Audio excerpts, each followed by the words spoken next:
en direct avec Pascal Oriot à Italia Mia parce que le centre culturel sicilien est ouvert et qu'il fait bon y vivre. Pascal Oriot, écrivain, astrologue, mais on en reparlera. Donc on est à ton 4e livre. Est-ce que tu peux brandir face à la caméra? Oui, avec grand plaisir. C'est ça. Plus haut, plus haut, plus haut. Voilà. La Vierge était noire, donc presse littéraire, donc chez Jérôme Fricker Édition, comme on dit. Tout à fait. Donc 4e livre, 4e roman. Alors, de quoi que ça cause, ce roman, Pascal? Alors, c'est un roman qui va, plein de suspense, du moins je l'espère. Oui. C'est un roman, donc c'est l'histoire d'un jeune qui est bien sûr dans le département, mais c'est juste un hasard. Donc il est du département et il s'est inscrit à un concours photo qui s'appelle Le Catalan. Et donc, bon, voilà, il part avec son petit appareil photo, faire tout un tas de péripéties. Et il a trouvé un sujet assez intéressant. Et il se rend, bien sûr, en Cerdagne, que j'affectionne tout particulièrement, dans le Cap-Cyr également, pour faire son petit reportage. Et là, il va tomber sur une Vierge noire. Voilà, alors on parle bien de statue. Tout à fait. Pas d'une adolescente de 15 ans. Non, ah non, voilà. non. Et à partir de là, voilà, sa vie va basculer, je dirais, et il va se passer tout un tas de choses. Il va devoir découvrir déjà toute une part de lui. Parce que cette Vierge noire va l'interroger énormément. Alors déjà, par rapport à sa couleur, par rapport... qu'est-ce qu'il va en faire quand on découvre quelque chose comme ça? Alors c'est quoi une Vierge noire en général? Alors, ici, il y a de temps en temps des Vierges noires. Il y a la Moronnette qui est la plus connue, oui, qui est derrière Barcelone. Oui, tout à fait. Ah, comment ça s'appelle? Et oui, j'arrive plus à me rappeler J'en parle en plus, oui, ça va revenir. Et donc il y a de temps en temps des Vierges noires. Alors il y a des Vierges noires qui n'en sont pas. On en parlait d'une. Tout à fait. La Vierge de R. Voilà. La Vierge de R. Alors la Vierge de R. Alors déjà, je vais reprendre dès le départ. Au début, je travaillais donc à l'époque pour l'Eldorado catalan et j'avais voulu faire. C'était un magazine culturel. Et je voulais faire un petit reportage sur les Vierges noires. Et donc, bon, bien sûr, j'avais enquêté. Alors, il y avait celle de Font-Romeu, il y en avait une à R, et la fameuse aussi qui est du côté de Barcelone, dont on n'arrive pas à se rappeler le nom voilà, de la localité. Pourtant, elle est hyper connue. Mais il y a un gros tas de cas. Ouais, mais c'est fou de ne pas se rappeler le nom. Bon, c'est pas grave. Et pourtant, je suis allé la voir. Hein. Et donc, voilà. Donc, j'avais rencontré toute une équipe de restaurateurs. Et j'étais là, donc, quand ils avaient découvert que la Vierge noire de R n'était pas noire. Et ils avaient demandé, donc, qu'est-ce qu'on fait? C'est une Vierge, en fait, qui avait été noircie par les encens, les bougies, etc., dans le temps. Et donc, ils avaient demandé, qu'est-ce qu'on fait quand il y a quelque chose comme ça? Parce qu'une Vierge noire, quand même, il y en a assez peu dans le monde. Il y en a à peu près 500 référencés. Et ça attire énormément de monde, puisqu'on leur prête certaines vertus, normalement de fertilité, etc., etc. Et quand vous avez une Vierge blanche, vous attirez beaucoup moins de monde que si vous avez une Vierge noire. Et ils ont été honnêtes à R, et ils ont dit non, on vous la restaurer telle qu'elle était, et donc la Vierge noire est redevenue Vierge blanche.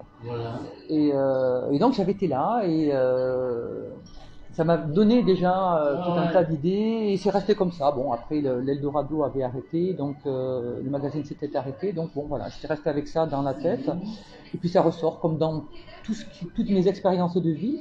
À un moment donné, ça revient. Et après, j'écris ou j'écris pas. Enfin, voilà. Les choses s'entremêlent. Je sais pas trop par quel circuit ça suit dans mon petit cerveau. Mais il y a des moments où ça ressort. Et donc, voilà. Pour ce livre-là, j'ai voulu repartir sur ce sujet. Et donc, nous revenons donc à notre jeune homme qui tombe sur une Vierge noire. Enfin, il se fait pas mal. Hein, non, il se fait pas mal. mais ça lui tend un miroir et donc ça l'interpelle quelque part, comme on dit. Voilà. Et qu'est-ce qui leur sort de cette histoire? On va pas tout dire non plus, mais... non, mais je vais... Alors déjà, lui s'appelle Thomas. Ouais, voilà. Bon, c'est un petit peu en référence, puisque Thomas, c'est celui des apôtres qui ne croyaient en rien. Qui croient que ce qui touche. Voilà, tout à fait. Et donc, voilà, c'est pour ça que ce jeune homme va s'appeler Thomas, et il va devoir passer par un circuit moderne, je dirais, de tout ce qui est mystique, en explorant également la religion, en explorant, voilà, il va être confronté à tout un tas de choses. Oui, beaucoup d'ésotérisme. La magie, la sorcellerie, les nains. Non, quand même pas. Non, sorcellerie, tout ça, non. Il va y penser, mais il va pas être confronté à ça. Non. D'accord. On reste dans des choses quand même assez... Et donc il va être transformé.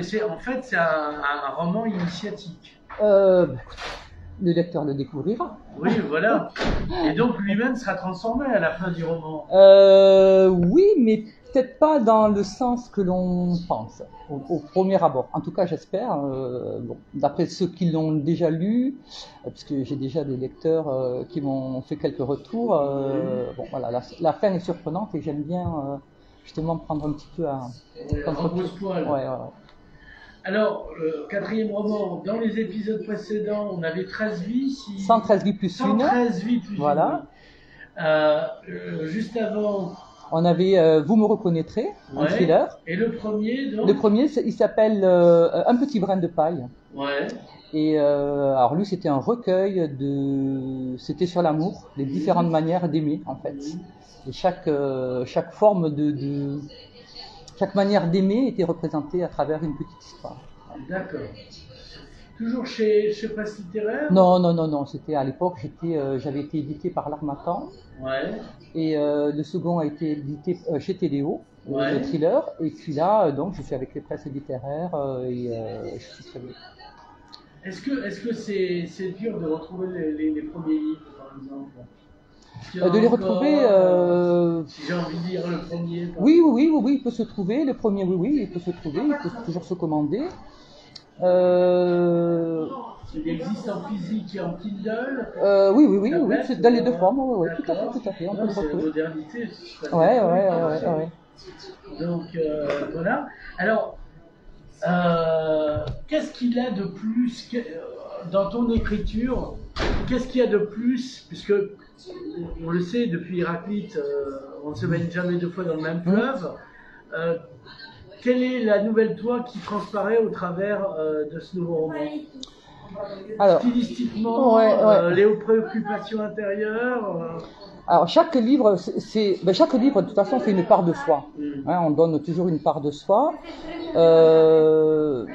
Alors ça c'est ma part, je dirais, puisque je fais de l'astrologie, ma part scorpionne, qui aime bien chercher, qui aime bien essayer d'aller explorer des choses qui sont un petit peu inexplicables, en tout cas.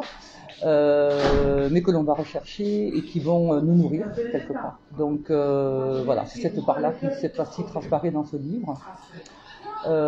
Contrairement au thriller où j'étais partie dans quelque chose de là c'est un roman sentimental, plus initiatique. Ouais, plus initiatique, voilà. Sentimental, non pas vraiment, mais plus initiatique, oui. Oui, tout à fait. Alors, quel état intérieur ont permis de peindre ce texte? Oh, ça fait partie de...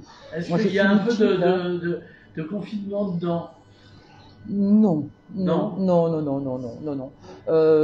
le confinement, je l'ai bien vécu dans le sens où je m'ennuie jamais, donc j'ai tellement de choses à faire tout le temps que... Oui, je comprends, moi j'ai fait beaucoup de pâtisserie. Ouais. Ah bon, c'est très bien.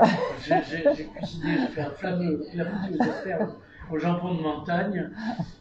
Je ne parle même pas de mon clafoutis aux oranges sanguines et au cointreau. Mais bon, il faudra me les faire goûter, ceux-là. Non, c'est pas. Je ne suis pas senti enfermé d'aucune manière. D'accord. J'ai un esprit assez large, je dirais, assez grand, pour pouvoir s'échapper de tout. Beaucoup de lectures pour nourrir la littérature? Oui, toujours. Toujours. Qu'est-ce qu'on lit? Je lis. Alors, un de mes auteurs favoris, c'est Christian Bobin. Ouais. Mais je lis de tout, Gounod, je lis, le très bas, Aussi. le très bas. Ouais. Ah, c'est le très bas. Ouais. Je lis un peu de tout. Je lis, j'aime bien Prévert, j'aime bien que ce soit des auteurs modernes ou des. Je découvre, j'essaie de découvrir. Que tu préfères, ça serait qui? Ah, le plus ancien, c'est Zola. Zola. Ouais. En dessous du 19e, tu lis plus? Si, ouais, mais je suis pas dans un spécifique, voilà, dans des recherches, voilà, ouais. Je découvre par-ci par-là, mais ouais. Je suis pas. Bon. Vous allez faire une mauvaise blague à l'auteur de l'Antiquité, Hélène Le Grec, enfin. Oh. Non, tardive, évidemment. Donc, pour reviendre. Alors tu interviens, l'écrivain est une interface sociale, tu interviens dans les classes. Oui. Voilà, tu as eu, outre que tu présentes tes livres, tu y as été sur un projet qui s'est... Tout à fait. Sur la transmission, comme on dit dans les voitures. Ouais, ouais. Alors raconte-nous, c'était à Tesa. Oui, alors c'est au lycée Garcia Lorca de Tesa. Alors c'était un projet vraiment très intéressant, ça s'appelait Nos champs communs. Et donc puisque le lycée de Tesa est un lycée professionnel de jeunes agriculteurs, et donc il devait arriver à interroger des anciens agriculteurs, voir leur technique, comment ça se passait pour eux à l'époque. Et voilà, et il y avait un échange comme ça, intergénérationnel. Donc il y a eu tout un pan photographique, un pan enregistrement, puisqu'ils ont fait des interviews, ils ont dû interviewer ces personnes. Et après, il fallait le retranscrire par l'écrit. Et donc je leur avais proposé de le faire sous forme de livre. Et on a travaillé ensemble. Donc alors on est parti sur un scénario, puisqu'on était en plein Covid à l'époque. On est parti donc sur un scénario catastrophe, donc il n'y avait plus rien. Voilà, c'était la catastrophe. Et il fallait donc, sauf le lycée de Tesa. Bien sûr. Ah bah, évidemment.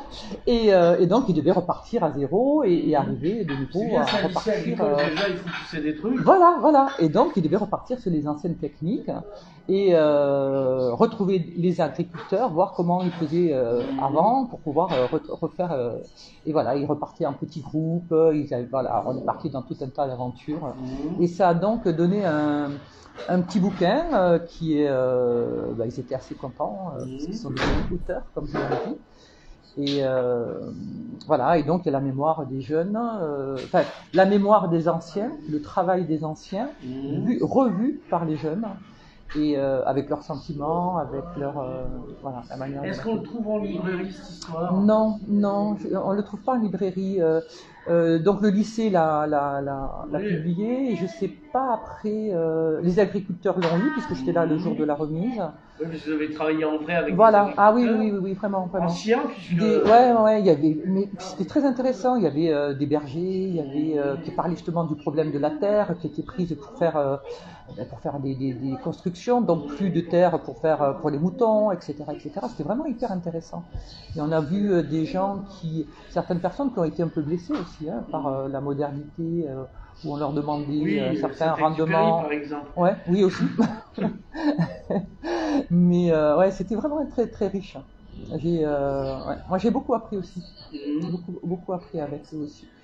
Et donc ce bouquin, alors je pense puisque c'était la région aussi qui s'occupait de ça, donc la région doit l'avoir bien sûr. Et après, je pense pas qu'il. Donc beaucoup d'images, beaucoup de textes. Oui, de textes et puis d'enregistrements. Il y avait des enregistrements. Donc à la limite, on pourrait retrouver les enregistrements sur Internet. Oui, alors sur le lycée, sur le lycée, il faudrait contacter le CDI et ils ont tous les enregistrements. C'est, je crois, plus de 40 heures d'enregistrement. Ah oui. Oui. Ah, c'est bon, ça a été quelque chose de sérieux. Sonore. Oui, tout à fait. Audio. Oui. Pas odieux. Non. Non, c'est bien de le savoir pour les gens d'ici, qu'une partie de leur mémoire est sur la Tesa. Ah oui, vraiment. Parce que j'écrivais dans la préface du livre de Thierry Grillet aux mêmes éditions Presse littéraire, justement, les gens passent après une forêt de symboles, mais sans la voir, contrairement au poème de Baudelaire que je citais, correspondant. Donc ça serait bien, oui. Il y a toujours des photos, ça pourrait être réexposé. Il y a des photos, il y a tout ce qui... Vraiment, hein, il y a quelque chose de très riche là qui a été fait. Qu'on a fait un petit peu fista parce que ça a été compliqué avec le Covid, voilà. Mais ils ont tenu bon et ça s'est fait et les élèves ont vraiment été formidables, quoi.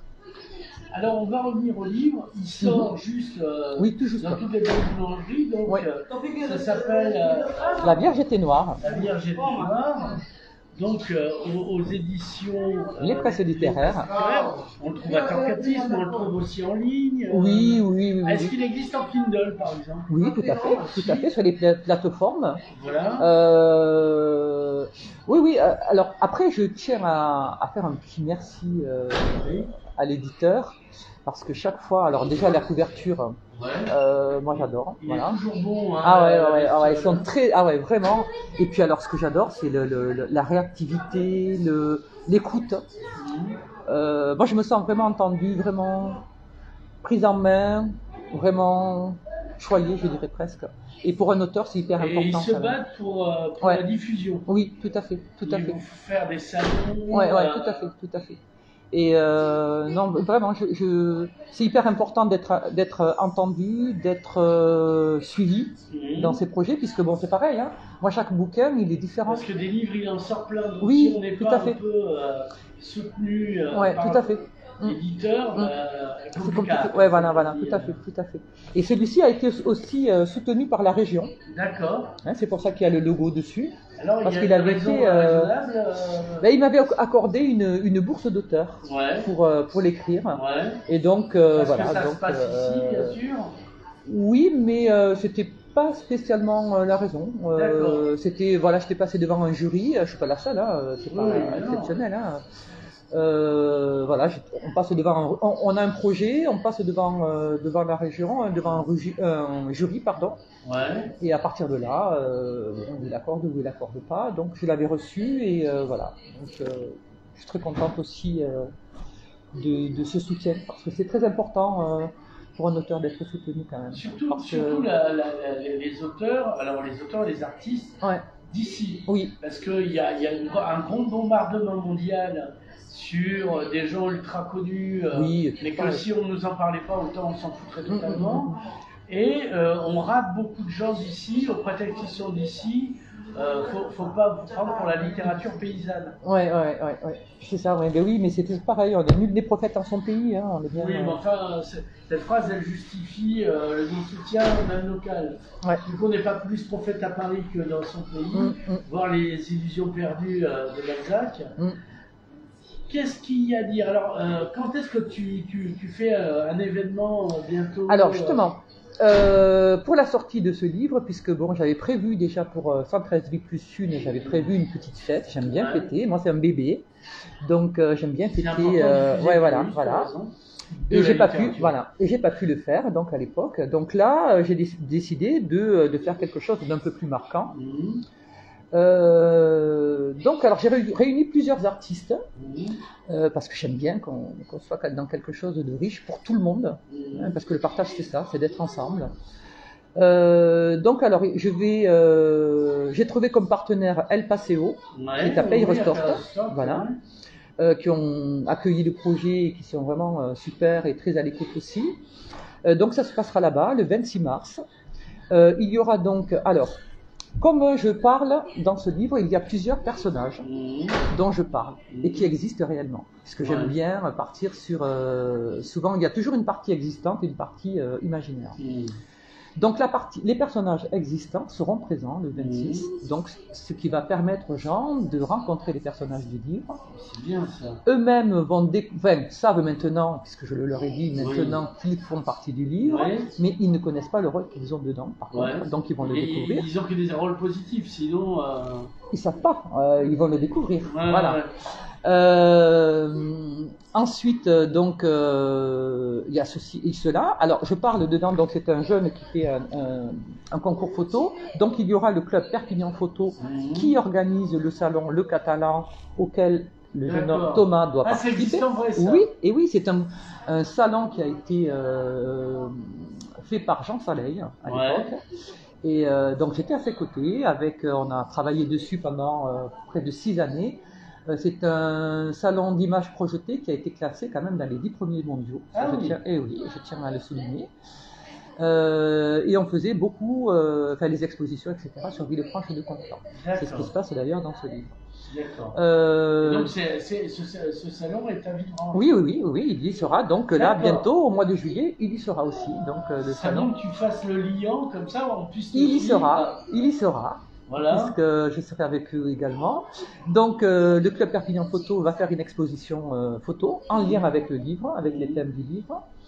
Jean Saleil, qui est maintenant président de la Fédération française de photographie, sera présent et fera également une allocution. On aura également Yvelise et Manu Salcedo, qui, elle est non-voyante, et donc ils ont créé des photos en relief. Oui, des photos qui braillent. Voilà, tout à fait. Et donc ils feront cette exposition et ils en parleront également. Ils seront également présents dans le livre. Des trucs en fait ici. Mais énormément. Ouais. Moi je suis sur Netflix donc parce que je crois que le monde a été détruit autour. Voilà, mais non, mais en fait non, il y a de nourrir à la pizzeria quand même. Mais... Ah ouais. C'est magnifique. Est-ce que la RN 116 a été réparée? Parce que bon. Ah ça je sais pas par contre. Il va en train jeune alors. Je sais pas. Mais la RN je sais pas, mais voilà. Par rapport au reste oui. Ensuite il y aura Hassan Majdi qui fera. Calligraphe. Voilà, tout à fait. Donc il y a une exposition de calligraphie. En lien avec les phrases du bouquin. Il y aura également un conteur qui s'appelle Francis Delemaire qui va conter, faire des lectures des livres et raconter des petits contes qui sont en lien aussi avec un peu mystique, un peu étrange, qui sont en lien également avec le livre. On aura également Valérie Allais qui va nous faire des mimes. En lien également avec le livre. On aura plusieurs peintres qui auront. Oui. Tu déploies ta puissance. Ouais. J'ai travaillé avec beaucoup d'artistes et donc j'avais envie qu'ils soient présents. Ensuite, on aura l'association Bira Griot. Donc une association africaine, parce que quand même les Vierges Noires, il faut quand même se rappeler on est en lien quand même avec l'Afrique, voilà. Donc on en parle, ça en parle dans le livre. Puisque toi-même tu es très Antille. Oui, tout à fait. Voilà, je suis très Antille. Et donc cette association, Bira Griot. Ce sont des joueurs de djembé, donc ils vont nous faire une super prestation de djembé. On aura des danseuses africaines. Mais carrément. On va avoir également Philippe Estève et Laurie Estève qui vont chanter, des chansons. Alors c'est un artiste avec qui j'ai écrit des textes de chansons, qui a fait des albums dessus et qui viendra chanter plusieurs chansons, voilà. Je pense que j'ai toujours l'album, je l'ai retrouvé il y a voilà. Que tu m'avais donné la dernière fois, donc on le mettra en photo. Voilà. Et puis ensuite il y aura notre groupe qui s'appelle Totenbam 66, qui viendra également faire un concert. Et le soir, donc on aura un repas africain et après soirée dansante, voilà. C'est la totale. Voilà, c'est la totale et je suis. Donc à Villefranche et ça tombe quand? Ah non, c'est pas Villefranche, c'est à Peyre-Restort. Oui. Pour moi, c'est à Peyre-Restort, à El Paseo, le 26. Ouais. Donc 26 mars là, le week-end d'après. Donc ça commence à 14h30 et ça finira 1h30, 2h du matin. Il faut réserver. Alors pour le repas, oui, ça serait bien de réserver. Je ne me rappelle plus le numéro, mais c'est marqué sur l'affiche, donc l'affiche va être diffusée. Voilà. C'est mieux, de réserver pour le repas parce que voilà. Après sinon, c'est ouvert. Les gens viennent, restent s'ils ont envie de rester. Voilà. Le tout, c'est d'être dans le partage. Et bien sûr, je dédicacerai mon livre, c'était le but, à la base. Voilà. Mais ce que je trouve merveilleux, c'est de pouvoir être avec tous ces artistes, d'être tous ensemble après une longue période où tout le culturel a été très malmené, a été quelque peu enterré. Hein, donc là, on est tous ensemble et on ressort tous en force. Voilà, je trouve ça, ben, ça ramène un petit peu peut-être à la lumière mystique. Oui. Hein, voilà. Pascal Oriot, Oui. merci. Avec plaisir. Et à la semaine prochaine au Passéo. Ah oui, mais j'espère. Merci.